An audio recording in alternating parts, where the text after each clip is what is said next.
Hey guys, welcome back to another video. Today we're going to talk about episode 46 of Maîtresse and I. And let's just get into it because I got too much to say. So first of all, I think that Cher is impotent.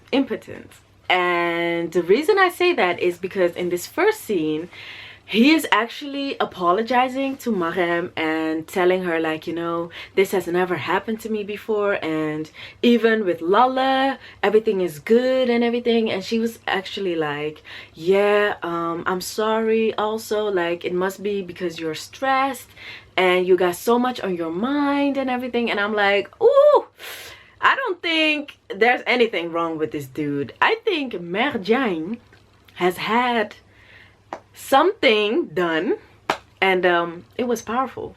That this was the first time that she was actually seen as a mother, because she was actually really sweet and really genuine also. And she just basically told Araki her life story, and she just said that, you know, she grew up really poor and her dad died when she was really young, and you know, they had to make ends meet, and she used to sell yogurt at this company, and that's also where she met Raki's dad. And he was actually already married and he was not able to take on a second wife, so I assume that he was actually someone that signed monogamy and was not able to have multiple wives. Maybe there's another reason, but she didn't specify.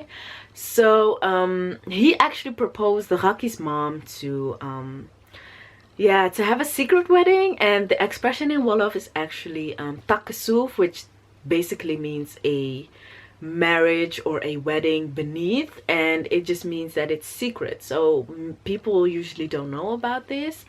And she actually accepted to have this secret wedding, and she also told her, you know, that it was really hard because you're married but your husband is never actually by your side, because he's always at home with his wife, because this wife does not know that she, you know, actually exists as his wife as well.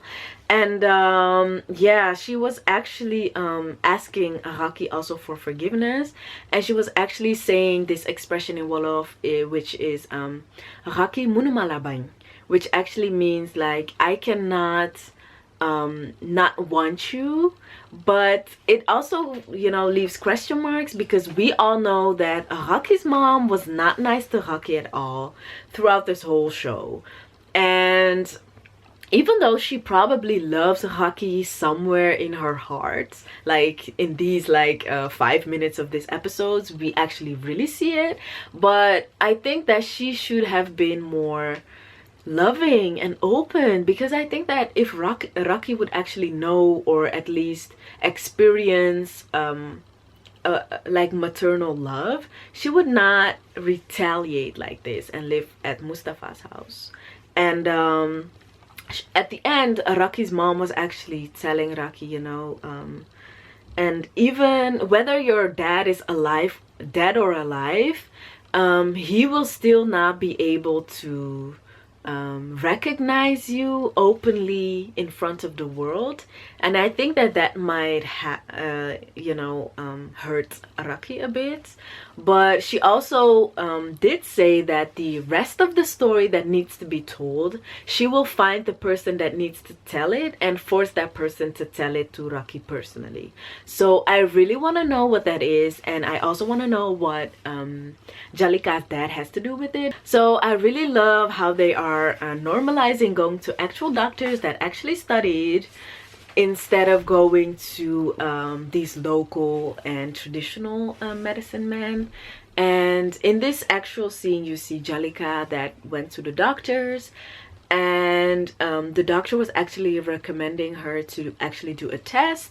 But even though there's nothing wrong with her, but he actually insisted, so she knows that everything is okay and there's nothing to worry about. So I really want to say kudos for actually normalizing going to an actual doctor. Mariam actually barged into Lala's room to be semi-concerned but actually really petty.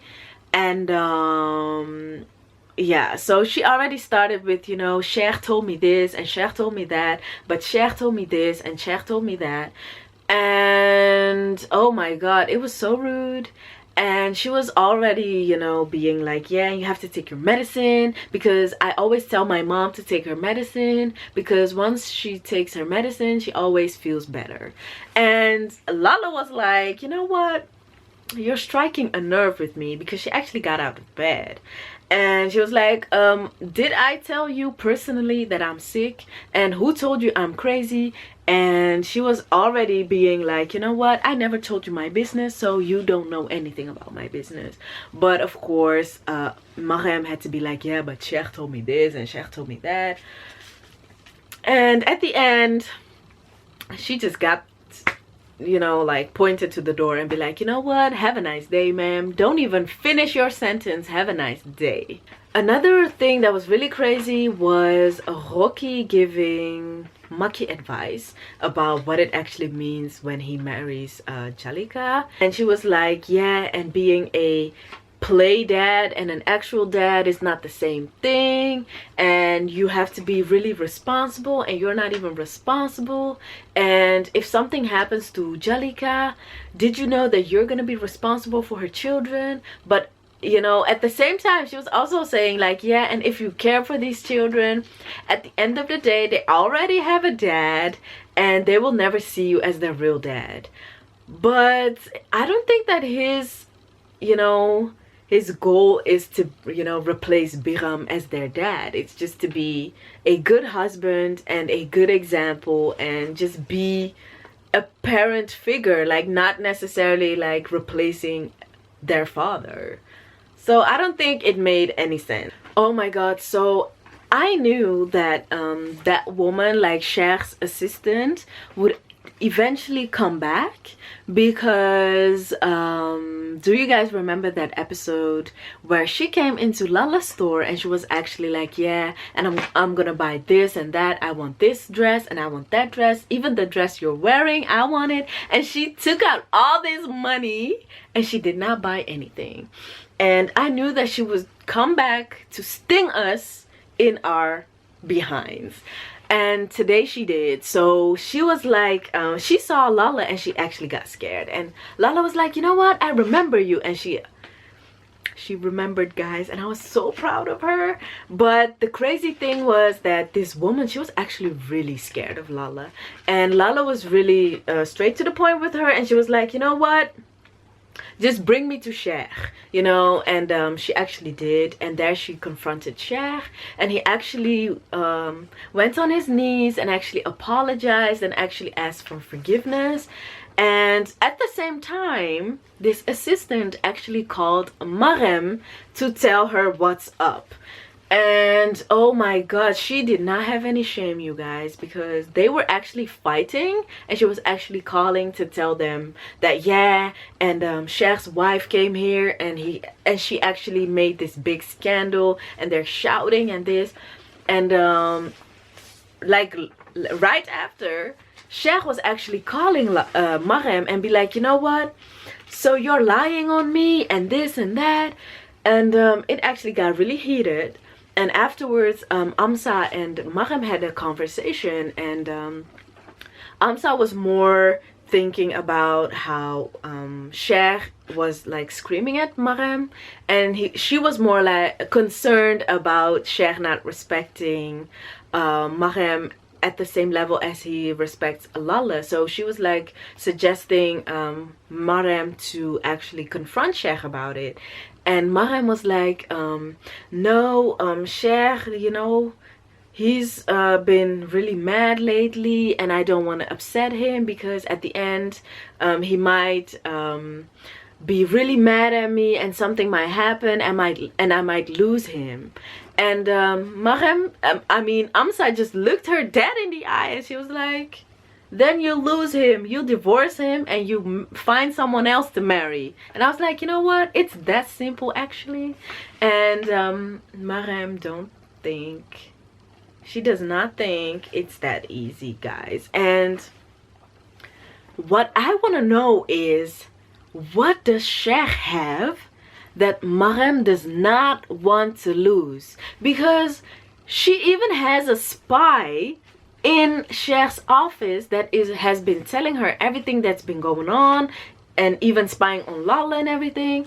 And I just want to know why she chose Cher. I'm gonna try to explain what actually happened over here. So okay, so the woman that you see is actually Maki's auntie, but she is the sister of his mom. And in Senegal, normally when the sisters of your mom are also your moms, and the brothers of your dad are also your dads. So it's a weird concept. Maybe you have it in your country, but that's how it goes in Senegal. So he probably calls her mom as well. So the meeting is between his aunt Jalika and Maki himself, and the purpose was to get a family get together before they get married, actually.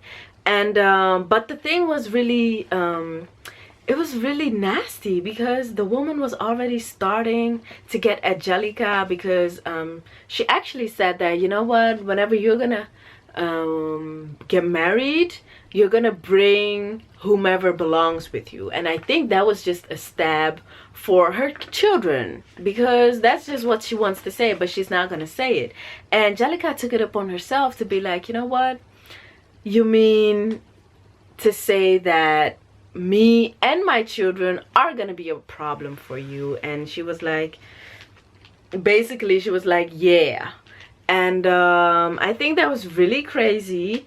And her main point of Maki's auntie was to say that, you know, whenever his mom and I are gonna tell other people and other, you know, like other mothers, that our son is gonna get married, then they're gonna ask who, and what do we have to say? A woman that has already, you know, gotten 2 children and everything. And I was like, why are you so obsessed with that? Because the thing is that even if you tell people that you're gonna get married to a woman that has already had children and everything, they're not gonna tell you not to do it. They're just gonna be like, okay, that's what you do. And of course, people in Senegal definitely talk, but it's not that deep, yo.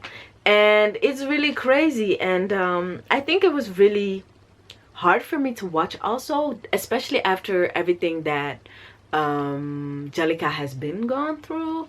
So with Biram and his mom and everything, and she already told Maki, you know, it doesn't matter if they like me or not, because I'm already done with that life and I'm not gonna live it again. So she also told this mom, by the way, she was like,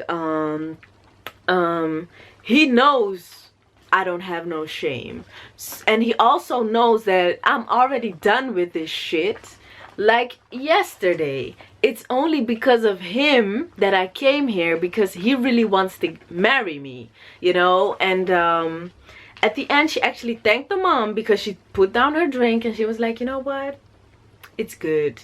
It's even better if it's, you know, if it ends here and everything, because yeah, she was really done with it, guys. And whenever she stands up to, you know, to leave, she actually says, you know what, I pray to God that you guys get a daughter-in-law that is actually new, like a present, because the woman was really, you know, emphasizing the fact that she has been used and that she had already 2 children and everything. And I think that's really unfair. But anyway, so Jalika actually said that, you know what, I pray that you get a daughter-in-law that is as new as a present, and an unopened present. And then she added that, but don't forget that an unopened present, that's where, you know, where it ends, because once it's opened, it has no value anymore. And I think that she finished that off really beautifully. And it was really nice to see Lala having makeup on again, and you know, feeling more like herself, and actually wearing her clothing, her jewelry on fleek and everything, because I really love her style and everything. And so Sheikh bought her some jewelry, and what was beautiful to see was actually that because a few episodes back we saw that Biram stole all her golden jewelry and everything, and in the next episode we actually saw that she and Philly were actually talking about thinking that it was Marem who stole them. But it was actually beautiful to see that when Sheikh gave her the golden necklace, I think it was, that she was actually telling him, no, stop buying me golden jewelry and everything, because I have so many and it's too much. So she was actually covering Marem in a way, because she and Philly actually suspect her, even though we already know that it was not her. But I do think it was really beautiful. And another beautiful thing that happened with Lala is that she actually told Sheikh, you know, you need to remember that you have two wives, so whatever you buy me, you have to buy always in two, because you also have to give Marem. Because a lot of people don't know this, but in Islam, if you have more than one wife, one of the conditions is actually to treat each wife equally, and that also means, you know, presents. So it's not like Sheikh can give Marem a present but not give Lala one. And I'm really you know, touched by the fact that it was Lala that actually pointed this out to him, even though she's, you know, also hurt, and you know, she also has her own trauma and problems, but she did not overlook Marem. And I think that if Marem was in this position, she would not even care about Lala. So I thought that scene was really beautiful also. So at the end of that scene, he was actually professing his love to Lala, and he was actually telling her, you know what, I love you like crazy, I'm like a fool, and I love you so much and everything, and all these sweet words. But of course somebody had to mess it up, because there comes a Marem and she slapped him, y'all. And it all went into slow motion, and it was like extra dramatic, and I was like, oh my god. So then we go back to a angry ass Marem, and she really started shouting like, yeah, and why do you tell Lala that you love her, and you don't even love her, you told me that you don't love her, and when we were seeing each other you actually told me that between you and Lala there's nothing and everything. And I was like, Lala is probably just in the other room hearing everything, and this is not nice. And since Marem heard everything, it also means that she must have heard Lala actually telling Sheikh to, you know what, you bought me some golden necklace, you have to buy Marem one too, because you should not forget that you have two wives now. And I think that was really a low blow again from Marem, and she really gets on my nerves. But yeah, so Sheikh was actually you know, emphasizing the fact that the reason that Marem is in the house is not because Lala is missing something, and that she should put that in her head. And she needs to understand that the reason that he married Marem is not because there's something wrong with Lala, because he loves them equally, and he really emphasized that he loves them equally. And I think that was really a man up from Sheikh, because throughout the whole show he never actually put Marem at her place. And at the end he actually said that what did he say again? Oh my god, I forgot. What did he say again? Oh my god. Oh, he said if you do Lala dirty or anything, I will definitely divorce you. And oh my god, I was so happy when he said that, because now she's gonna get scared, because we already know from her conversation with Amsa that she's actually scared to lose him. And I definitely want to know, what is it that Sheikh has that she definitely wants to stay? But at the end, she also was like, yeah, and you bought her a golden necklace and you didn't buy me anything. And then he was like, you know what, just open up the drawers. And there was, you know what, the golden necklace that he also got her.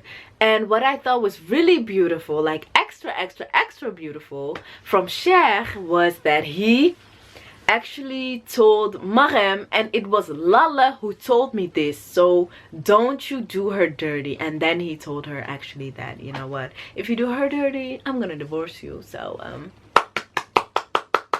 thank you.